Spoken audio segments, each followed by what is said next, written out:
At home, I wasn't allowed to sing. Like, I was quite literally told, like, shut the fuck up. 7-year unhealthy relationship that blossomed into this beautiful music. Even in that 7 years, I didn't have downloads of music. What ego meant to you? Letting go of being more so attracted to someone's potential versus, like, the actual capacity and how they hold themselves, what they're actually, like, showing me, how they treat me. Sometimes I look back at my life and the main thing that comes up is just surreal. You came a long way. People chanting my name, I've never had that happen. Like, I'm still processing that in this moment. It's very surreal. It's like wild to see, wild to witness. What sessions got you like really emotional? It definitely was baby mama drama. By the end of 2025, I plan to. What's going on, guys, and welcome to another episode of We Need to Talk. I am Nyla Symone, and today we are joined by a very special guest. I have Kennedy Ryon here. How are you? I'm a little tired, but I'm doing good. I know you've been on tour. I've been getting calls about your tour since it started. People are like, yo, she's phenomenal live. I love her. You were right about her. And I'm so happy to finally get to sit down and interview you. Thank you for having me. Thank you for having my team, and I thank you. Of course. Your team is dope. I love your team. Goats. But love you, and I love your music even more. So let's get into it. I guess I want to start with the first record that I heard from you, which was Ego. And I was like, damn, this is deep. But talk to me about what Ego meant to you. Ego for me really was just about letting go of being more so attracted to someone's potential versus like the actual capacity and how they hold themselves, what they're actually like showing me, how they treat me. It also is, ego is really just, I think at the root of it, realizing our ego is what allows us to think that we can change a person to like be better for us or like fit our specific needs. Or I'm like, if I cook, if I clean, if I dress a certain way, if I fucking change my laugh, the way I talk, like the whole gambit, maybe this person will change. And I think for me, writing Ego, even it's just going to sound like cliche, I'm going to keep saying it. It really was just me like reflecting on that 7 years of being in that abusive relationship and being like, okay, outside of not having any self-worth or confidence within myself or belief within myself or just whatever it was at that time, realizing also the root was just ego. Well, that was going to be my next question, actually, is like, these songs are based off real life experiences. Mm-hmm. Fortunately and unfortunately. Yeah, that's crazy. That's crazy. Okay. Wasn't expecting you to say that. But you know what? I can appreciate your authenticity in the songs. You can hear the conviction. That's probably why it hit so hard. Thank you. So baby mama drama, true story? Mm-hmm. No. All of it is a true story. It's fortunately and unfortunately. But it's super unfortunate, my girl, but look at you now. I love that. No, it is fortunate. If I didn't go through that, I wouldn't be sitting in this chair right now having this conversation. So. This is true. So 7-year unhealthy relationship that blossomed into this beautiful music. I'm sorry, but I'm here for it. Look, I'm sorry, but I'm here for it. Thank you. So, okay, talk to me. I guess I'll put a pause on the music talk and just get a little more into your background. So were you not making music within those 7 years, or were you always drawn to music but just never tried it? I wasn't making music at all. I still at that time had a Yamaha YPG 235 piano. Okay. And it would just sit in the corner. I'd stare at it. I didn't play it. I wasn't making like voice memos, no music. At the time I worked at a hospital in like intermediate and intensive care, and I would sing to my patients and I would play my patients' music. But for the most part, like at home, I wasn't allowed to sing. Like I was quite literally told like, shut the fuck up, if I can cuss. That's insanity. So I was just like, you know what? No music. It's almost like even still, I tend to kind of forget, even in that 7 years, I didn't have downloads of music. Like normally I just have like, ideas that may pop out, like ideas from God or like just like a want, like a gravitational pull to want to create. But during that time, it was just like, it was on the back burner. Like it just didn't exist. Sheesh. Environment is so important. Mm-hmm. So what pulled you out of, I guess, that relationship and then drew you to the music? Honestly, I can't like say like some big magic moment. I really just kind of like woke up one morning in 2020, I believe like February in 2020. I just woke up and I was just like, I don't know, I guess like mind was connected to body, body was connected to mind. Like for the longest time I was just dissociated, and I kind of just, something clicked that morning and I was like, I don't deserve this anymore. Like this is actually like quite exhausting. Just like randomly was like, absolutely not. And it didn't like, he didn't easily leave as I thought he would in my mind. But yeah, one morning it just kind of clicked and I just realized like, I ain't going for the okie doke no more. Yeah, yeah, Kennedy. I love that. Thank you. Good. Thank you. Alignment. It takes time. Trust me. You're not alone. Oh my God. Okay. So, and then I guess let me back up a little more prior to that. You always knew you could sing though, right? I'd say,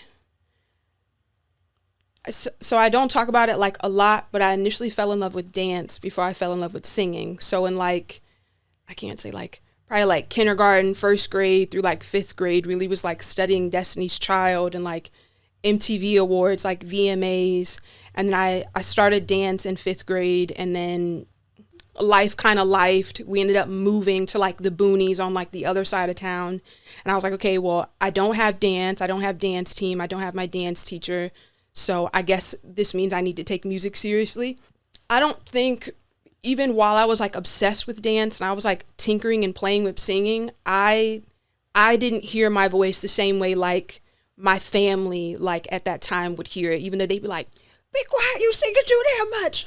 But to me, singing back then was more so just something like fun to do, like a hobby, just like da da. But dancing I was like obsessed with. But I think I discovered my voice and that I could actually sing and like could hold the tune probably in like sixth grade, because that's when I started like playing piano and starting poetry, and poetry allowed me to just be like, okay, I can like go into music now.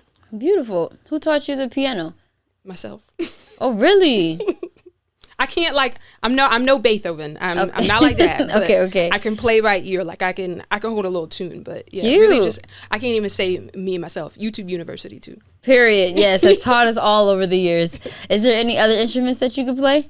Mainly piano. I'd like to say that I could play guitar still, but I put that down, like, so I kind of just lost it. But you dabble. I dabble. I can play by ear, so like I can play anything, like kind of, but yeah. That's impressive. Thank you. I love that. Thank you. So did you ever like train for your voice, like get voice coaching? I've never taken vocal lessons. Like I did theater and like chorus throughout like middle school and high school, but as far as like a vocal teacher, no. I really just studied the greats like Michael, Prince, Beyonce. I studied her like crazy. I studied Destiny's Child like crazy. I really would just like watch videos on YouTube, or like I said, like watch music awards and really just watch how like other artists would like enunciate when they sing, even like Whitney, just watching how they like use their diaphragm, how they're like, you know, most people when they're doing a run it's like your jaw, but really just listening and listening and listening and practicing and practicing and practicing. Could I still use a vocal coach? Absolutely.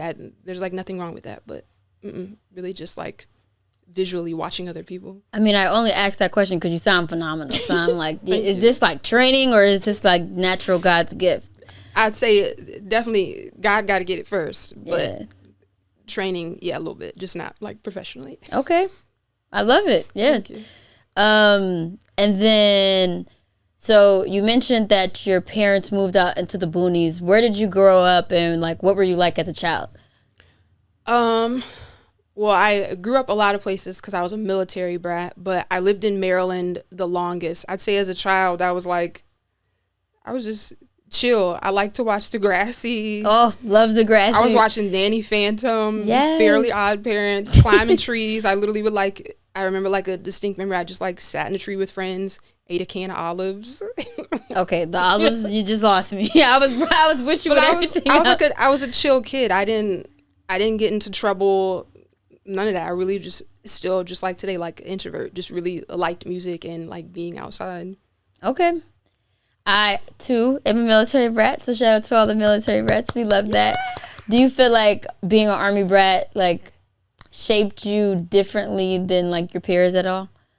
I wouldn't necessarily say, like, the Army, brat like aspect of it, I think I would just say like life and like parenting in general. A little bit of like the army, yeah, because that still comes with like, but I'd say if I could say it shaped me, it probably just opened my eyes to a lot, yeah. Definitely open your eyes to a lot. Lots of culture, lots Punishment. of discipline, lots of discipline. Like, yeah. fuck, goddamn. Lots of discipline. 5 a.m. PT. It's like, that's your job, not mine. Why I gotta wake up, but okay. Yeah, wall sits. Yeah. No. You didn't do wall sits, but you got up at 5 o'clock in the morning and was running and doing PT? No. He would be running and doing PT, but he would just be waking me up so he could go do, you know what? Love you, Dad. Yeah, no, none of that. It's none of that. It's none of that. None of that. Yes. But okay, so that's Kennedy as a kid. Kennedy's an army rat. Then, did you go to college at all? I went to like community colleges. I was gonna get my nursing degree. I think I was like 5 or so classes away or something from like just really getting into it, but nothing like serious. I don't even have my associate's degree. I was just like, I tried it and it wasn't for me. Understood. Yeah, I think a lot of us feel like that. But so pandemic is really the year that your life changed. Mm-hmm. Yeah. And in leaving that relationship, you had to reestablish your identity, who you are, what you like, what you don't like, but then you also decided to take artistry seriously. Are you like separating the two? When you say like yourself and your art? I think I'm in a process of like trying to, just so I still have like me, is because we're both one and the same, but it still is just like trying not to get caught up in like Kennedy Ryon 24/7, because I of course just want to like remain humble, but also just sometimes like I don't know. I would say like right now I'm trying to like just even keep like kill. Yeah, just like a what's the fucking word? Like a duality between both, like a healthy distance between both. But yeah, I'm finding a balance. There it is. Okay.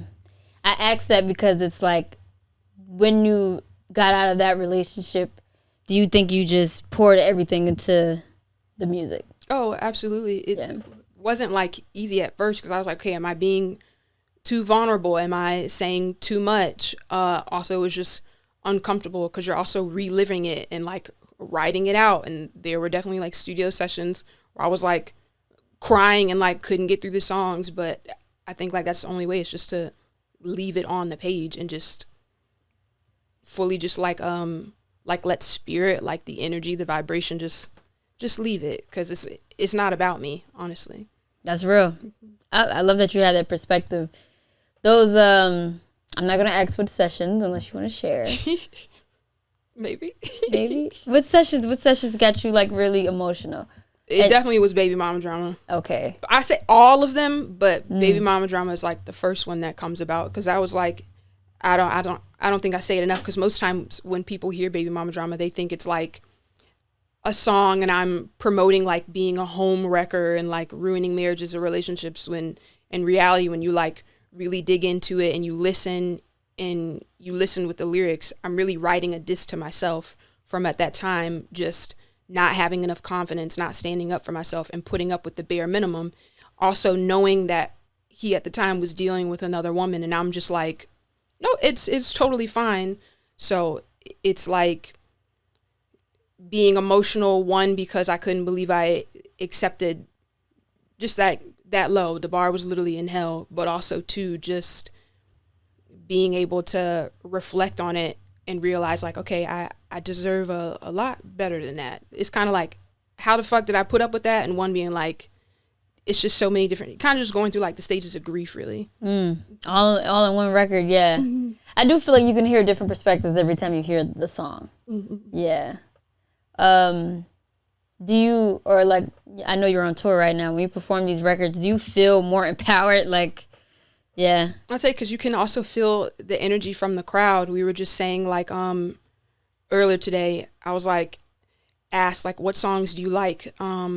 singing the most. I'd say it's probably like band. Oh, because yeah. even though I can't like, sometimes I can't all the time like sit and go back and listen to the songs because I'm like a huge perfectionist. So I'll like nitpick and be like, damn, I should have did that harmony there. I should have wrote this. I should have did that. But like seeing it live in person and seeing like women, even men, just being like, just so like, like almost as if the person that like fucked them over is in the room, just like seeing it with their chest, like really feeling it. Like even for the women, just like people be laughing, crying, screaming. I don't know. It just reminds me again, like it's not about me. I can be in my head as much as I want to about the music, but it's not about me at the end of the day. It's not like for me. Yeah, that I like that people are laughing, crying, and all that, because I feel like the song you want to laugh at it because it's like ain't no way that you lost the house because you bought a house. Like ain't no way. This is why I'd be like, why the fuck, and still stayed after that. It makes no fucking sense. But it's like seeing other people be like, they did what? It's like, it's just wild. I gotta stop affirming and wild. It's wonderful. It's beautiful. It is beautiful. It's beautiful. It is. It's so beautiful. But I like that other people are laughing too. I feel like that's something Kendrick is good at too. Like great pen. He makes you laugh, but he also makes you feel it. He also gonna tell you some real shit. Yeah. You're gonna think about it, but you're gonna laugh about it, and you're also gonna cry about it. And I think that's like the beauty of real music, is just really evoking all of those emotions out of people. Like it don't gotta be some rinky-dink song 24/7. Being able to tell a story. I think I saw something like a TLC like documentary, and someone on their team was saying like their ability to like make I don't want to put like hit on it, but just their ability to make like timeless music, but also the music just has like a powerful message in it. So when you're listening to it, you don't even realize they're saying real shit. Because TLC, like the girl group. Mm-hmm. Okay. Because like the sonics of the music is what like, I don't know, I don't want to yap on that, but yeah. But no, they definitely did. I mean, Unpretty, it's talking about fake bodies and loving yourself. Creep is talking about cheating, but What you about know. my friend? What about my friend? Oh my gosh, that's such a fire ass Case of his story. Yeah, I'm a big TLC fan, so I stand it. Great point. But you've released quite a few singles. Is there a project in the work? Are we working on a project? You know, she said, "I'm touring, girl. I don't got time. These singles is working." it's a whole bunch of records in the tuck. It's just really like getting down to the nitty gritty and like fully like further laying the foundation. But it's in the works. It's in the works. Please trust. It's in the works. It's coming. Okay. And it's gonna be worth the wait. So I'm not going. These singles are holding me over just fine. I have like my mom plays it. My boss plays. As you know, like my boss loves your music. My mother loves your music. My friends love your music. Like I think you're undeniable talent. So thank you. I appreciate it. Thank you. And you're mad humble, and I'm just excited to see you. Gotta be. She said, "I gotta remind myself." I got to, because you just see other people, and it's no disrespect to other people, but I think the more we like delve deeper into it, you see how easy it is to just get wrapped up in that mindset as well. Yeah, I know. They'll whistle you to sleep. Yeah, but you got a good team. You have a great team, so team full of goats. Have no doubt. But okay, so we talked music, we talked album. Let's get into this game. We play a game on the show called Questions That Need Answers. All you have to do is fill in the blank. Okay. The older I get, the less I. Fuck. I feel like I'm taking like an NCLEX, and this is like a trick question, but also that no, it's not. Right there. It's like what, like the less I sleep because I'm busy, or the less I care because I don't give a fuck. It could be anything. The older I get, the less I want to say I'll speak it into existence. The less I care. The less I care like what other people think. I'll put it at that. Yes, we love that. Jay-Z is Jigga. AKA Jigga. Okay. Sometimes I look back at my life and I get emotional. I ain't gonna get emotional right now, but the main thing that comes up is just surreal. You came a long way. Mm-hmm. And even further way to go. It's fucking wild. It's wonderful, but I'm like, holy shit. It's just like living in an answered prayer. It's kind of just like processing it like as it continues to happen, but I just say yeah. I love that for you. Thank you. You would never believe me if I told you. Probably start with that I took up dance before I took up singing. By the end of 2025, I plan to. Oh, can I say it? I wonder if I can say it. I plan to tour out of the country. Ooh, yes. Yes, absolutely. Blank is one movie I can watch with the sound off. Oh, fuck. There's so many, though. Juice. Juice. Dang, Juice. with the sound off? I'm so serious. I've watched that so many times. I have that shit on DVD. That's like one of my favorite movies. Fire, okay. I want my legacy to be The music. Because the music's going to stand the test of time longer than I will. I can see that, man. I really think you're like Beyonce, Whitney Houston level. Sorry. I do though. I'm such a fan. Like, but anyway, okay, back to the game. Thank you. Why are you looking at me like I'm crazy? It's not like, that's not out of like, it's not out of disrespect. It's I'm just like, should I have not said that? Is that pressure? It's not pressure. You're already doing it. It's in the works. Thank you. If I wasn't an artist, I would be a Artist. a different type of artist. I have no backup. I have no backup, no plan B. I've tried everything. I've sold furniture on Facebook Marketplace. I've worked in medical. I've done everything, and it just every single time God is like, we not doing that. So you know when you say I sold furniture on Facebook Marketplace, it sounds like scammer. I didn't do none of that. I didn't do none of that. I got scammed, but did I scam? Absolutely not. I would be like, I would drop my but I can't do that. But I have like 5 stars on Facebook Marketplace. I promise you. Oh, okay. I was not trying to jam up her business, by the way. I was just saying because I've gotten scammed on Facebook Marketplace. So I'm just over it. The hardest lesson that I've learned about fame thus far is, I would say not everybody is going to like value you for who you are, like at your root, or value your art. Some people really just want to be connected to you, or just see you as like a trophy. Yeah. So you gotta like not internalize that or personalize that. Shout out to you for not personalizing that. For real. That takes work and strength. I'm working on it myself. Okay. The craziest thing that has happened to me on tour had to be the time when I'd say like people chanting my name.